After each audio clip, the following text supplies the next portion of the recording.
Hmm. Well, today is Tuesday, March 8th, 2022. Um, had made plans to go down to the Nineveh meeting at 8 o'clock. Um, go down there with Barbara for what would have been uh, the first time that she'd been back there for 3 or 4 months, maybe longer.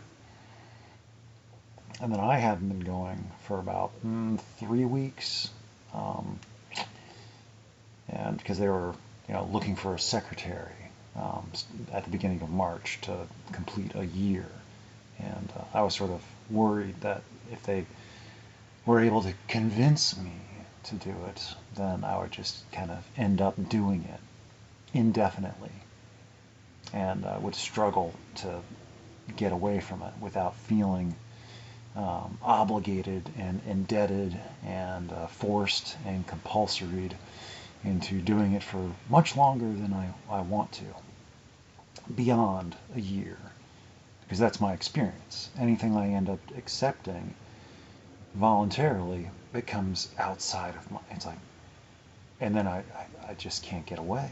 So it's like, well, if I don't accept it in the beginning, well, I can't accidentally get stuck with it, because everybody seems to think that it should be something that gets done as long as they don't have to do anything about it, or whereas like for this, a lot of things it's like, yeah, some meetings just, you know if there isn't any interest, there isn't any interest. And if meetings are losing popularity, then maybe the purpose they originally served is no longer required, and they can join other meetings, or just, I don't know.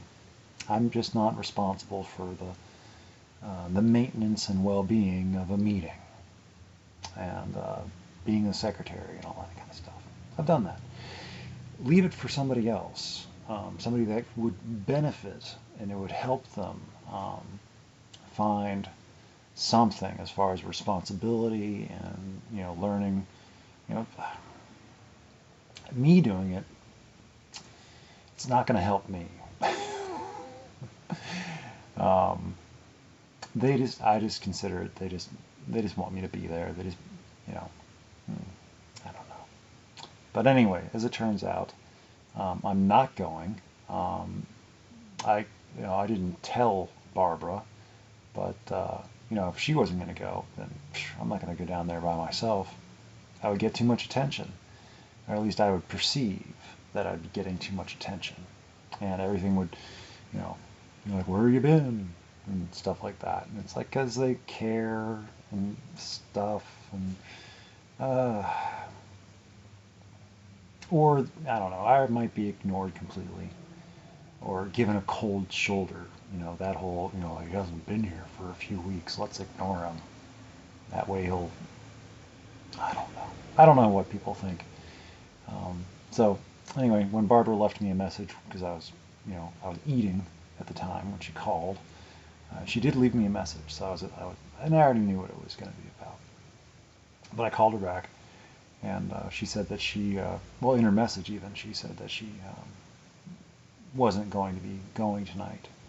Um, she had a family member showing up to take her to spend the night and then take her to an appointment tomorrow. But so as soon as I didn't let her know. She didn't ask. That I was like, oh, I guess I'm not going. So, and that's fine with me. I've written a little bit about it. It's in my notes, how I feel about it. And maybe next week if she is wanting to go, but I don't see any reason. I mean, I go to work in the morning, and I'd just be going down there, um, and then being there for a little while, and then racing back, and then taking a nap, and then waking up and go to work. All in the space of a couple hours. Or I could just not go and be okay.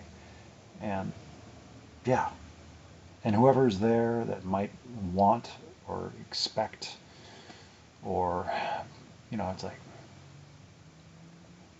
people that want to understand, people that want recovery are going to find it. And me being there is not going to be the make or break of anybody else. I'm not that important. That was beaten into me early on. It's like, whether I am doing anything or saying anything, it's like a double standard. Or it's like I'm told that, well, you gotta be there, because somebody needs to hear what you have to say. But you're not that important, and nothing you say is gonna, keep anybody sober. Which is it? I'm valuable, or dispensable. I'm mandatory, or, take it or leave it. I don't know. So that's what I've always thought about recovery messages. Is they're always double-sided to meet whatever message is best, whoever is speaking and fits their agenda. So it's like, this is true when this is needed to be true, but the exact opposite is true when the exact is needed. So it's like, what? And they can't get their story straight either, and they won't admit to it, the hypocritical nature of their own thought patterns, and they don't even notice it. And it's just, well, obviously it's just correct. It depends on the context. You're not listening, obviously. That's the problem. Wait, what? Anyway, I feel better about not going. I feel great about not going. I don't like the attention. I don't like being the future of the meeting, or the next generation is going to be carrying the message. It's like, wait, what? Where's everybody else? This meeting is, it's dying, losing members. No, literally, they're dying. When I started there was an average of, 25 to 30 people. And I was just the newcomer. And it didn't really matter. No one really expected me to stay or stick around, I guess. I just kept showing up of my own volition. And no one was driving me. No one was, harping on me that I needed to be there. Like, I just kept showing up on my own. And because I figured, supposed to or something. I don't know. So, but over the course of the past couple of years, it's just one by one, people, I get older, they get older, and, I'm, not many people, the fall off rate, more of them have left or stopped going due to health issues or, death. And I'm, in the last 5 years, I'm like the one of maybe the only person that's been around for the past like 5 years that's actually stayed. And then there's a couple other people, but if I don't go, well, they won't go either. So it's like, it's complicated, and I really don't care all that much about that meeting.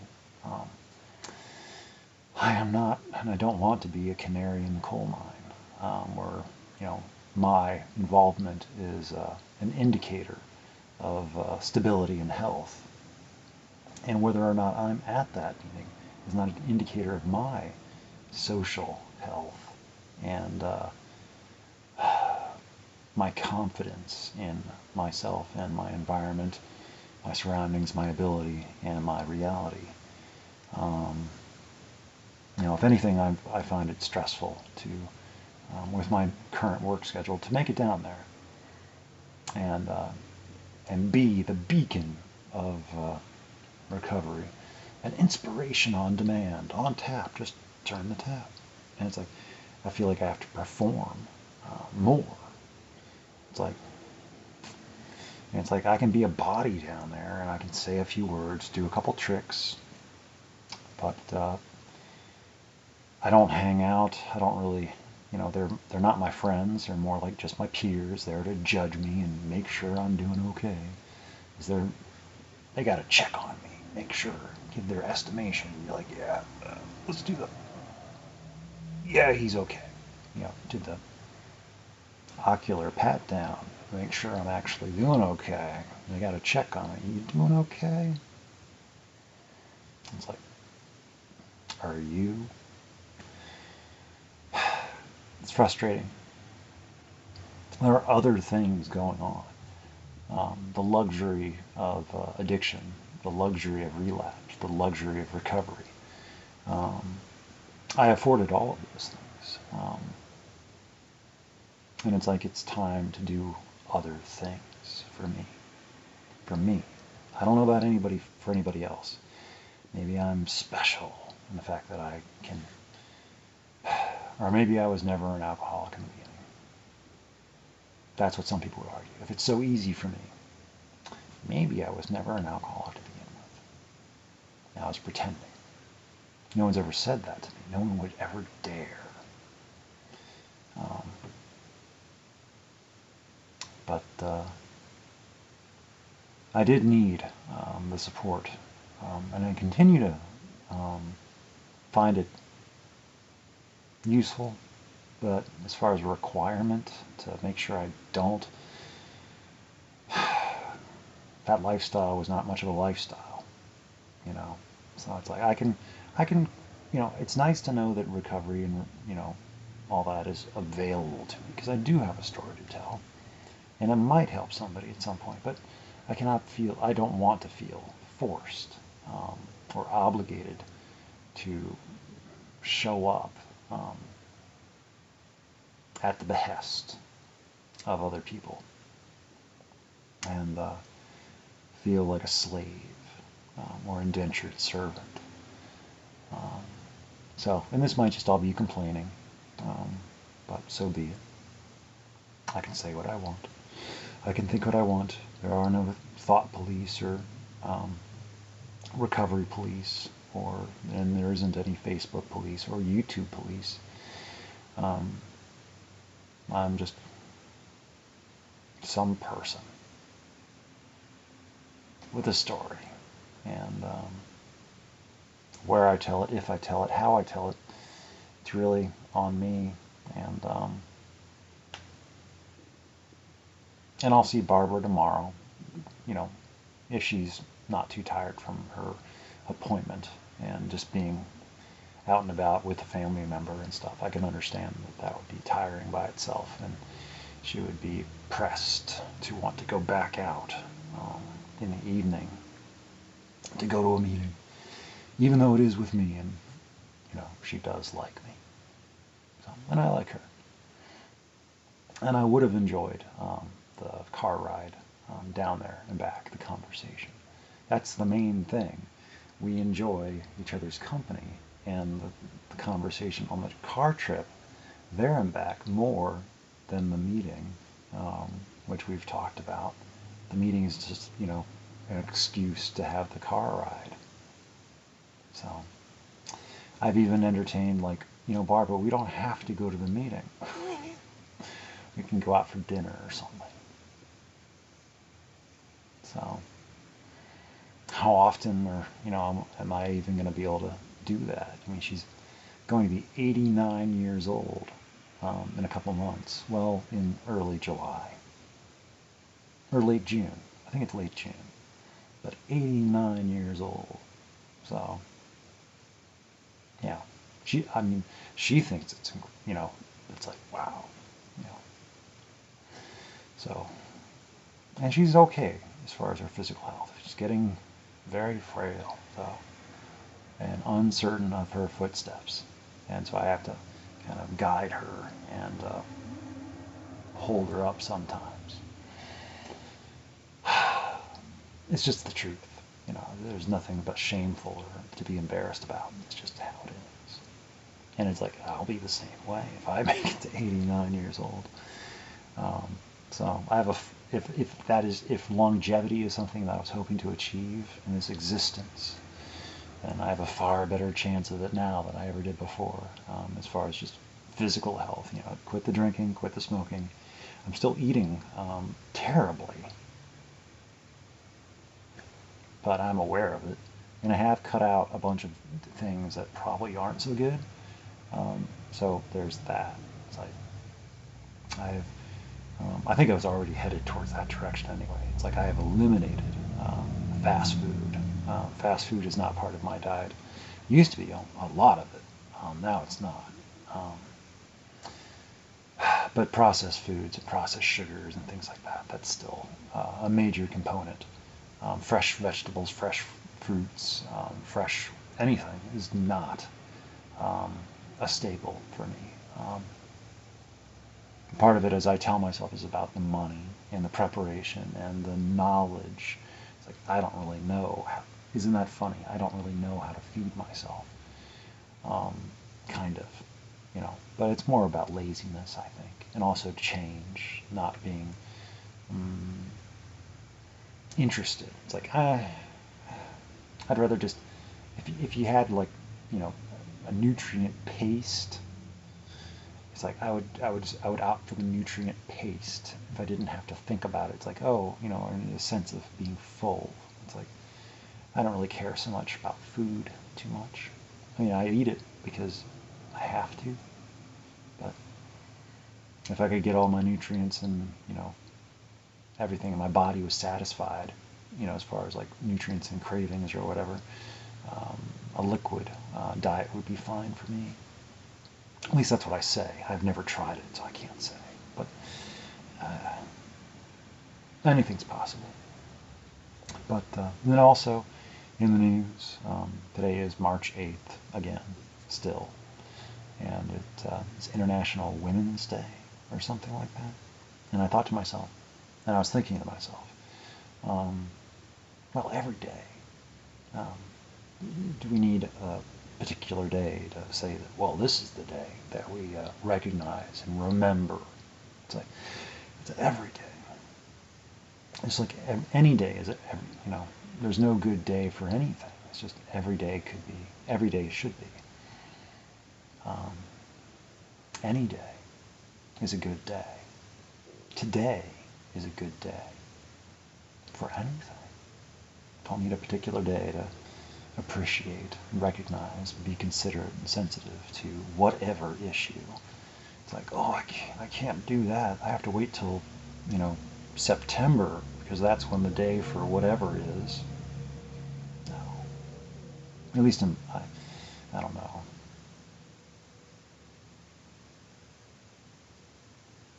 If we wait too long, we'll just always be waiting. And nothing gets nothing done. So, meanwhile, I'm not really doing much myself, so who am I to talk? There are other people doing a whole lot more with a whole lot less. And I really only can watch from afar and just appreciate and not understand.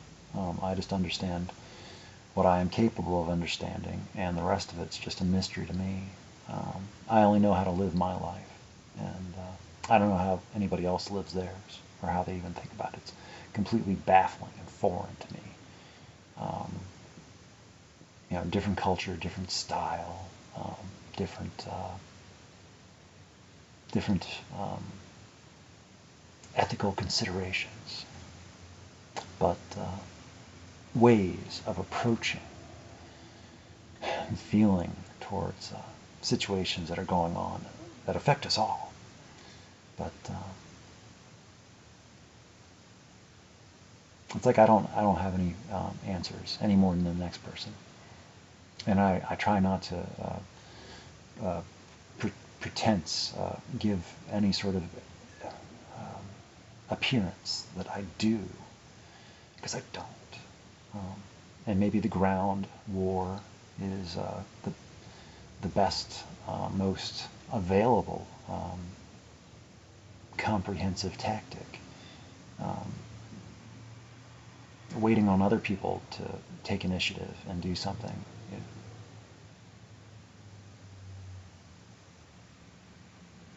It might be just too little, too late. There's strength in millions, strength in billions.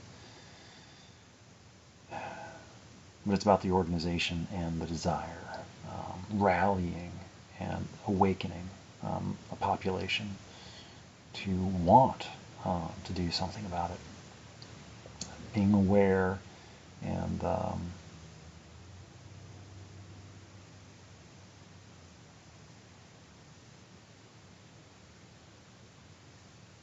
It's not going to be pretty.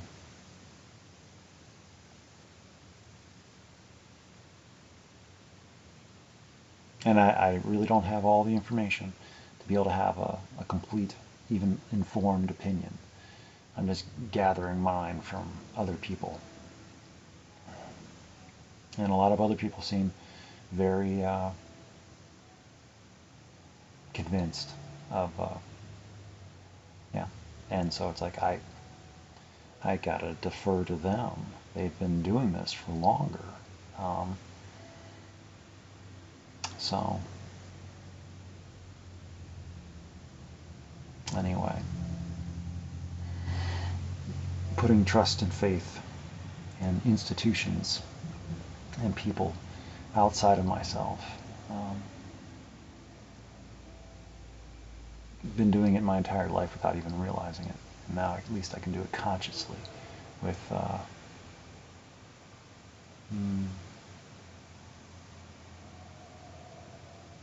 just being careful not to get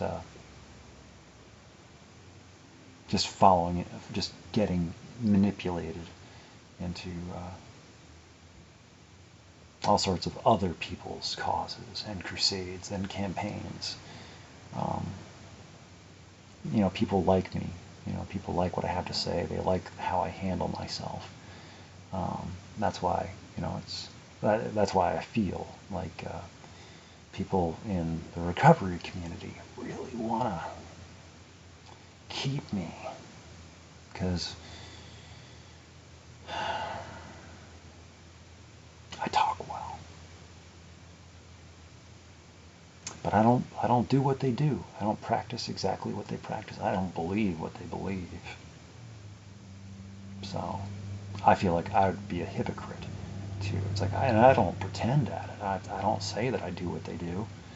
Um, I just avoid talking about those particular aspects altogether. I just stick to what I know, stick to what I do. I'm not saying what other people should do. I'm just saying what I do. People ask me about sponsorship. It's like, no, I don't have a sponsor. No, I don't sponsor other people. What about prayer? No, I don't pray. I think I tried it once. It was like, no, this feels forced. No. And stopping going, yeah, I've dropped back dramatically on how many meetings. Do I feel, no, I'm okay. If I live better, I think better, I write better. It's like I'm more honest, open, available, accountable, responsible. All these things. So, I lived a very sheltered life, hidden, unknown. So, I don't know. I'm just kind of rambling because I have excess thoughts, I suppose. But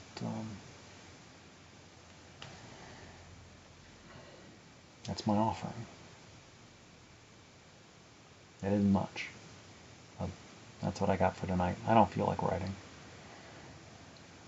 I put a link up to a video that I felt was, I thought the authenticity of it and the how sincere and genuine the gentleman was about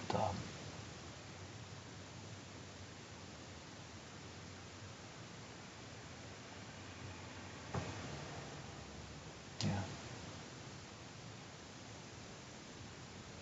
just being brave enough, or to just openly reveal his publicly, to raise awareness and put forth a gesture, using his own pain and grief and heartache as a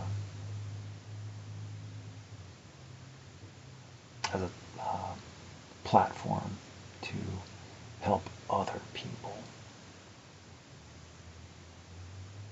So you can use pain or grief or heartache as a positive.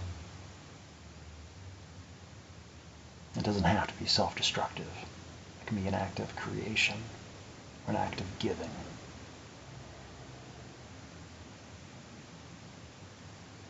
An act of inspiration. Or something like that. So, anyway, that's all I got. So